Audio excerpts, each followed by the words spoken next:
Guys, she's got glasses and a ponytail. Ah, look at that. She's got paint on her overalls. What is that? Guys, there's no way she could be prom queen. Ladies and gingerbread, boys to men, take a second to think of a girl with glasses in popular media. Chances are a few familiar faces come to mind. Velma from Scooby-Doo, Meg from Family Guy, Alex Stumpy from Modern Family, or perhaps one of countless characters across various works of media. Now, think about what the characters I've mentioned here have in common.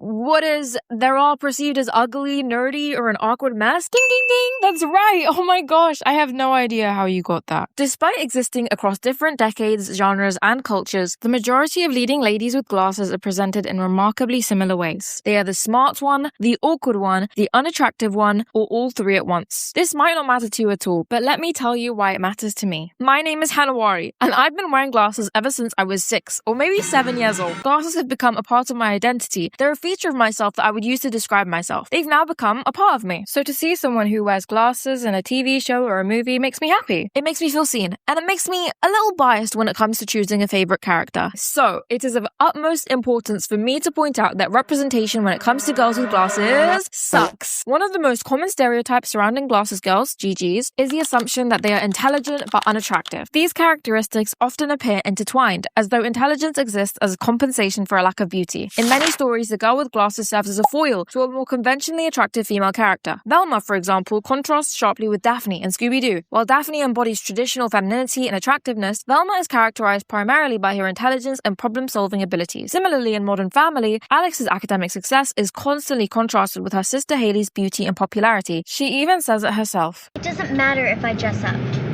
I'm not pretty like Haley and you. That's ridiculous. You're beautiful. I'm not. But that's okay. I'm the smart one.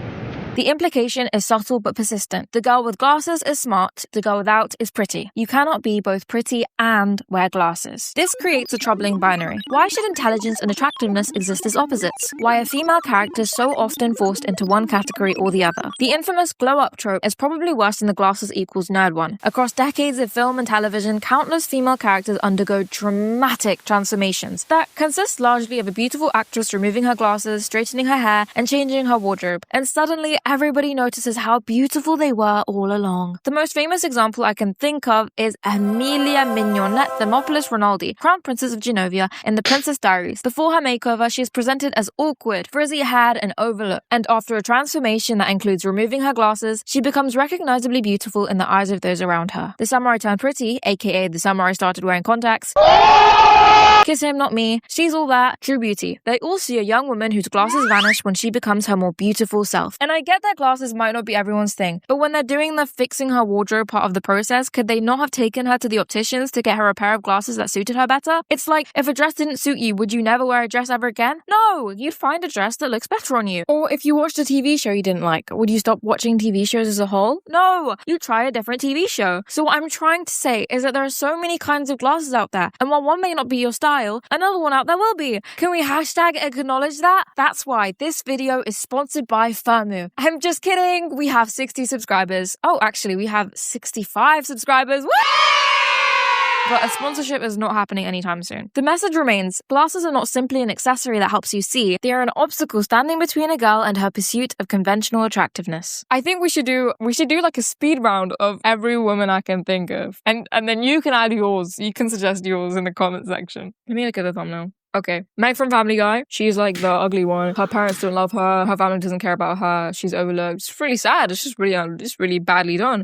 It's really badly done, family. You know, I've seen those scenes. I haven't watched Family Guy because it's like a gross show, but like, I've been seeing the way that they talk about her is not very nice. She got like killed by an alien and then the alien takes over her and then nobody's noticed. We've talked about Mia. Goku-san is a really interesting case because she wears glasses when she's a teacher. And then when she's like secretly a cool Yakuza, the granddaughter of a Yakuza boss, she's not wearing glasses and her hair is down. On the one hand, I kind of get it because if you're gonna get into a fight, the glasses might get in your way, so you can take off your glasses. Also, you're wondering, are these glasses like prescription? I was wondering that too. And then like halfway through season 1, like you see her as a kid and she's wearing glasses, which is makes me assume that she needs the glasses. So if she's not wearing the glasses at home, why isn't she wearing glasses at home? Because wouldn't you wear them at home and then wear contacts outside? But maybe she's just like, her prescription isn't that bad, so she just doesn't wear it at home. But she wears it out when she's a teacher, and then in her cool Yakuza boss mode, she's not wearing the glasses. So I get that maybe if you're fighting, the glasses will get in your way,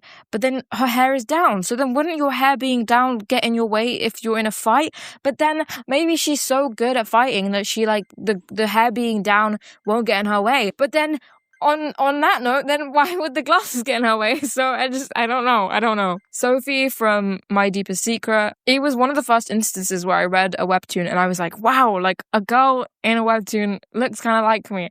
And then one of the first things she says is, I'm so ugly. And then it turns out that she's jealous of the female lead. She goes for the female lead and she's spiteful and hateful because she wants her man. Bruh! Daria's kind of cool. She's just like typecasted as some like nerdy kooky glasses girl. So she's on the thumbnail. Kiss Him Not Me, I mentioned that. She wears glasses and then suddenly she loses her weight and then she doesn't need the glasses anymore. Mary from Pride and Prejudice was always my favorite Bennett sister because she was a glasses wearing one and because she's cool. Like she just doesn't care. Like everyone else is like, ooh, Mr. Bingley, Mr. Darcy. And then she's just like, bro, I'm just gonna read. And then they're like, you loser, Mary. And also, I remember before The Other Bennett Sister came out, which is a great show, by the way, when I searched up Mary Bennett, it went like, the description for her was like, Mary is the ugly, unattractive sister who's untalented and can't play the piano. And there's one scene in the 1995 drama where like she's singing and everyone's laughing at her because she can't sing, and it's just like, put the fries in the bag. They make the glasses one the one who's quote unquote incompetent, you know, and quote unquote unattractive. But I just don't think it's true. Then you've got Spirit Fingers, which is a K-drama I talked about in a previous video, and I stopped watching because I have commitment issues when it comes to K-dramas. Yeah, it feels like her glasses are attached to her lack of confidence. Like she's not wearing them sometimes, she's wearing them sometimes. Are your glasses a prop to you? You need them. But yeah, like by the end, when she's confessing, she's not wearing glasses. And going back to Mary, I appreciate the Bennett sister because when she's in her truest element and truest form, she is wearing the glasses, despite her like mother calling her ugly when she does wear them, you know? She's all that is stupid because Lady Boggs is really good looking with the glasses, and it didn't just in general. And they're like, oh, she's so ugly. And then she has a glow up and she's not wearing glasses anymore. It's like, boo, boo, boo. Ugly Betty is called Ugly Betty. Enough said. Spoken about Velma, spoken about Alex Dunphy. And there's also just other ones. I was reading this webtoon last week and I was gonna talk about it in this video because I was gonna be like, oh, she wears glasses and she's a female lead. And even though she's like shy and awkward, there's this ghost who takes over her body and then becomes popular. So it's really all like a psyche mental thing, you know? And then I read the newest chapter and it was so upsetting because she was like, I'm so unfashionable. Let me give being fashionable a go, like the fake her. And then the fake her takes off her glasses, and then the two male leads are like looking at her, like being like, wow, she's so beautiful. When was she ever this beautiful? And it's just like, there's barely any difference. Stop lying to yourself. Stop lying. Now that I started writing a script on it, I keep seeing it in more and more places, especially webtoons and manhwa. They love taking off your glasses as like a sign of emotional growth, and I just think it's so stupid. I think glasses guys are also done dirty a lot, being characterized as nerds, otakus, and social outcasts. But from what I've seen, more male characters can be intelligent and attractive simultaneously without either quality undermining the other. Take Oran High School Host Club, for example. Haruhi Fujioka, our protagonist, wears glasses and is largely overlooked by her peers until they're removed and joins the host club, at which point her attractiveness becomes immediately apparent. Kyoyo Otori, however, keeps his glasses throughout the series. He remains intelligent, respected, attractive, and successful without needing to abandon them. Both characters are academically gifted, yet only Haruhi's glasses are treated as something that conceals her beauty. This difference reveals an important truth. The trope is not really about intelligence, it's about appearance. Society places far greater pressure on women to meet specific beauty standards, and glasses have often been positioned outside those standards. While men are judged on many factors, women are frequently evaluated first and foremost through their appearance. This is why the trope can be genuinely harmful. Media is not merely entertainment. It shapes conversation, emotions, influences perceptions, and quietly affects the way people understand themselves and the world around them. Children and teenagers are especially vulnerable to these messages because they're still figuring out who they are. Like me, growing up, I often felt as though I had to be intelligent because I wore glasses and because I was brown. Well, that's a whole other story. If I wasn't smart, then what did I have going for me? It sounds irrational now, but it made perfect sense to a younger me. That's why representation matters so much. Seeing women who are strong, hardworking, and resilient has always inspired me because characters can shape the kind of person you want to become. And when a character shares something as specific as wearing glasses, that connection feels even stronger. You feel seen. You start to imagine yourself as the protagonist too. And with girls with glasses like myself, that's a problem. Because again and again and again, they're written as the awkward best friend, the socially inept nerd, or the girl patiently waiting for a makeover before she's considered worthy of appreciation. When stories repeatedly attach your features to insecurity, unattractiveness, or envy, how could you not absorb some of those messages yourself? Of course, media doesn't create these attitudes on its own. It reflects them as much as it reinforces them. The girl with glasses trope exists because it draws on broader cultural assumptions about beauty and femininity. Beauty standards have always been incredibly narrow, excluding countless features, styles, and identities. Glasses is simply one example of the many ways people are subtly taught that looking different means being less desirable. And this sucks, doesn't it, guys?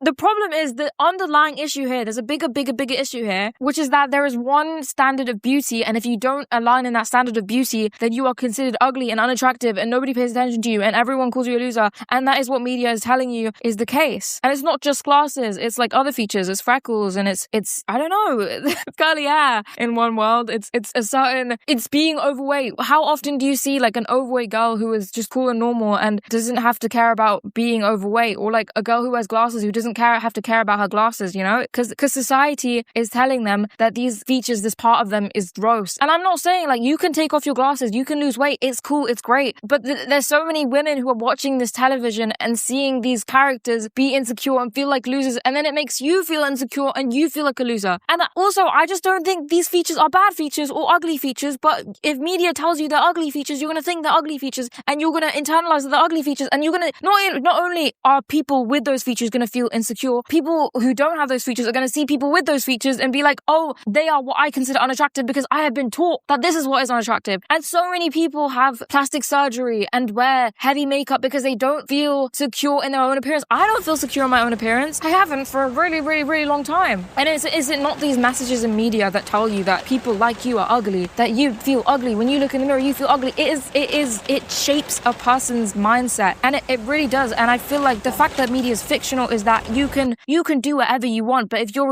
reflecting reality and you're reflecting the way people hate these features and find these features ugly and find themselves insecure in these features, then how is anyone else gonna like move past these features and appreciate themselves for what they are rather than the shape of their body parts or the size of their body parts, you know? Media can save our mental state. It can change our idea of beauty, or it can tell you that beauty does not matter in the way that it should, especially for a woman. If in a man's piece of media, his appearance doesn't matter and it doesn't contribute to the plot, then can we have a woman who is not considered conventionally attractive but leads the show, and nobody says you're unattractive, you're ugly, or she doesn't think, oh, I'm unattractive and I'm ugly, and she just kind of moves, she just kind of does what she does without having to comment on appearance, you know? Anyway, let me get back to the script. I am by no means saying that all women with glasses in TV fit into these stereotypes. And I'm also not saying that all girls with glasses have to be beautiful. I just hate to see it as a rite of passage to become beautiful when the character clearly already was. Fortunately, attitudes appear to be changing. While a standard of beauty will always pervade in our society, people are becoming stylistically individualistic and more accepting of diverse forms of attractiveness. Celebrity culture is one area where I see glasses being truly appreciated. I see so many celebrities rocking their glasses nowadays. I even saw Kyo Teo, actress for Katara in the live-action Avatar: The Last Airbender, say she likes wearing different pairs of glasses to match her outfits. I'm hoping we can see more of these attitudes reflected in media. So to the directors, the authors, and the artists out there, I humbly ask you, for the sake of a younger me and the hundreds of thousands of girls and women like me, give a girl a pair of glasses and let her be confident. Let her be loved and admired and appreciated in anything she wants to be. Let her keep her glasses without being undermined or belittled, and let them be a part of her without any negative connotations. Because a pair of glasses should be just that, a pair of glasses, rather than a symbol of the beauty a girl seemingly, but never truly, lacks. Thank you very much for listening. Thank you very much for listening. Have a lovely day. Make sure to drop a subscribe. Make sure to drop a comment, a like, some feedback. I'd appreciate some feedback. I'd appreciate anything at all, really. So thank you very much. Take care. Have a lovely day. And if you're wearing glasses, let me know who your favorite glasses wearing character is, or tell me your thoughts, or share this video with every glasses wearing girl you know so they can share their thoughts. Thank you very much. Goodbye.